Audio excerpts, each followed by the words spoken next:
If you have a hand in this, you deserve to go to prison. You actually deserve to hang by your goddamn soy boy skinny ass neck. Count the legal votes! Count the legal votes! In the days and months following the 2020 U.S. presidential election, Fulton County Elections Director Richard Barron received hundreds of harassing messages. You are a fraud.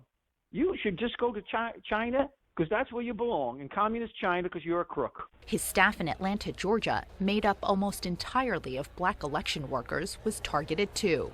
The slurs were disturbing, sickening.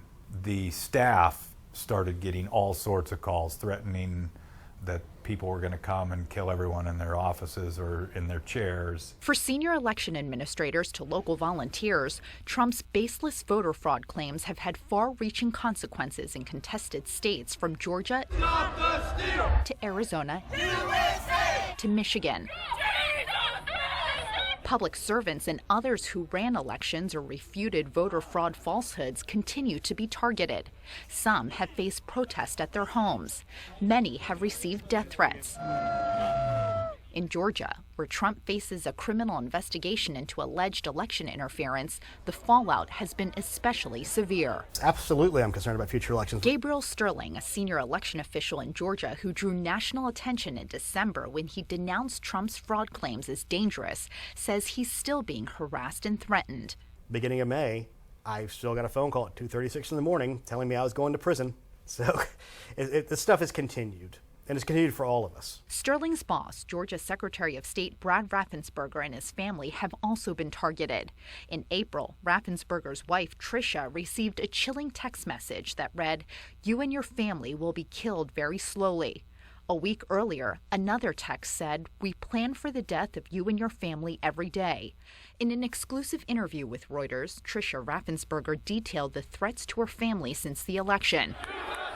In one previously unreported incident, people who identified themselves to police as Oath Keepers, a far-right militia group involved in the deadly U.S. Capitol riot on January 6th, were found outside Raffensperger's home, forcing him and his entire family into hiding.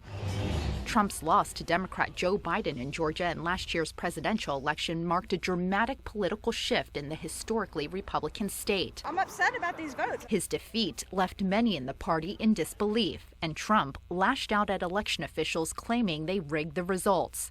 No significant fraud was found in Georgia or elsewhere in the U.S. There's no way we lost Georgia. There's no way. That was a rigged election. His false claims unleashed a torrent of hate and harassment against election workers. You watch what's going to come out. Watch what's going to be revealed. Fulton County District Attorney Fani Willis is now investigating the former president for potential interference and said in a February letter that her office would probe any involvement in violence or threats. A spokesman for Trump did not respond to requests for comment, but has previously characterized the probe as a witch hunt. Criminal law specialists say the threats to election officials could increase the legal jeopardy for Trump.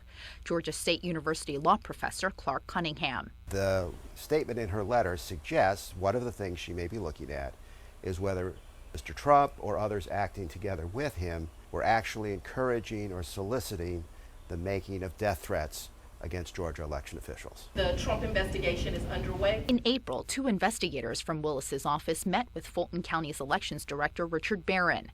During the hour-long meeting, which has not been previously reported, investigators sought information on threats against Barron and his staff.